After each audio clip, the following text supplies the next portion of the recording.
रेगिस्तान एक ऐसा इलाका है जहां जीवन की कल्पना करना किसी घास के ठेले में सुई को ढूंढना समान है। और अगर किसी का सामना रेगिस्तान में उठने वाले रेतीले तूफान से हो गया तो ऐसे में मामला और भी पेचीदा हो जाता है। तभी तो कई छोटे मोटे जीव इस रेतीले तूफान के चपेट में आकर अपनी जिंदगी से हाथ धो बैठते हैं। लेकिन बात ऊंट की हो तो मामला कुछ और ही होता है, जो इस रेतीले तूफान का भी डट कर सामना करते हैं, जो कि कुदरत ने उसे बेहतरीन खूबियों से नवाजा है, जिसके दम पर ये रेतीले तूफान में भी बेखौफ होकर दौड़ते हुए नजर आते हैं। तो चलिए आज के हमारे इस वीडियो में हम जानने की कोशिश करते हैं कि आखिर इन ऊँटों के अंदर आखिर ऐसी कौन सी खासियत होती है जिसकी वजह से सैम स्टोन उनका बाल भी बांका नहीं कर पाता। तो चलिए वीडियो को स्टार्ट करते हैं।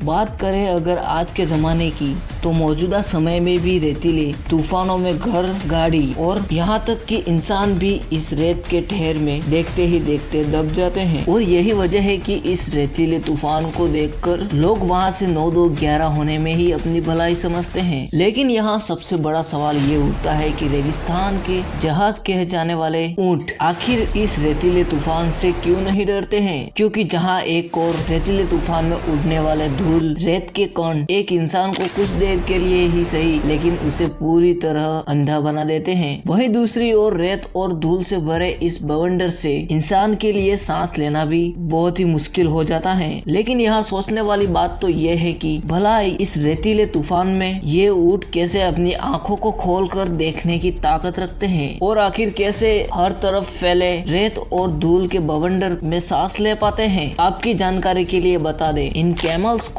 सैम स्टोन से बिल्कुल भी डर नहीं लगता और ना ही ये उड़ते हुए धूल और रेत के कणों से जरा भी घबराते हैं। जहां हम इंसान इस सैम स्टोन को देखकर भले ही अपना रास्ता बदल ले, वही कैमल अगर सीधे जा रहे हैं तो वो बिल्कुल सीधे ही जाएंगे, फिर चाहे धूल से भरे आंधी चले या फिर रेतीले बवंडर, इनको कोई फर्क नहीं पड़ता। इनके पीछे का सबसे बड़ा कारण है कि ऊँट की वो खूबियाँ जिसकी वजह से ये रेतीला तूफान भी इस जानवर के लिए सिर्फ हवा के झोंके जैसा लगता है। दरअसल रेगिस्तान के जहाज कहे जाने वाले इन जानवर के आंखों के ऊपर जो पलकें होती हैं वो इतनी लंबी होती है कि जिसकी मदद से वो अपने आसपास उड़ रहे रेत के कणों को अपनी आंखों में जाने से रोक लेते हैं। सिर्फ इतना ही नहीं, इनकी आंखों के अंदर एक पतली सी लेयर और भी मौजूद होती है जिसे अपने जरूरत के हिसाब से जब चाहे उसे खोल लेते हैं और जब चाहे उसे बंद भी कर सकते हैं। और आप इस बात को जानकर हैरान रह जाएंगे, इनकी आंखों में मौजूद ये पतली लेयर पूरी तरह से ट्रांसपेरेंट सील की तरह होती है, जो बंद होने पर रेत के कणों को आंखों के अंदर जाने से रोकता तो है और इसके साथ ही इसके बंद हो जाने पर इस कैमल की देखने की क्षमता पर कोई असर नहीं पड़ता। यही वजह है कि इस रेतीले तूफान में भी ऊँट बड़ी आसानी से देखने में पूरी तरह सक्षम होते हैं। और इनकी इस काबिलियत को जानकर कुछ ऐसा ही जान पड़ता है जैसे मानो ये कैमल रेतीले तूफान में अपनी आंखों पर गॉगल्स लगाकर दौड़ रहा हो। लेकिन अब जरा कल्पना कीजिए, अगर ऊँट की आंखों में ऐसे एडवांस फीचर नहीं होते तो इनका क्या होता। तो आपको बता दें कि ऐसी हालत में भी ये रेतीला तूफान अपनी आंखों को ये प्रोटेक्ट नहीं कर पाते और ये अपना रास्ता ही भटक जाते। इतना ही नहीं, अगर कहीं रेत का कण अगर उनकी आंखों में चला जाता है तो ये कैमल्स के लिए काफी दर्दनाक होता है। लेकिन ऊँट के साथ ऐसा बिल्कुल भी नहीं हो सकता, क्योंकि उनके पास सैम स्टोन से अपनी आंखों को बचाने के लिए अद्भुत क्षमता मौजूद है। अब ये हुई ऊँट के आंखों की बात, और यहाँ एक सवाल ये भी खड़ा होता है कि रेतीले तूफान के उठने के दौरान रेत के कण इनकी आंखों के अलावा उनके नाक के जरिए भी इनके शरीर में जा सकते हैं। तो अगर ऐसा हुआ तो ऊँट जैसे विशालकाय जानवर भी काफी मुश्किल में पड़ सकते हैं। लेकिन जैसा कि हम आपको पहले भी बता चुके हैं, कैमल्स के पास कुछ ऐसी बेहतरीन खूबियां हैं जिसकी वजह से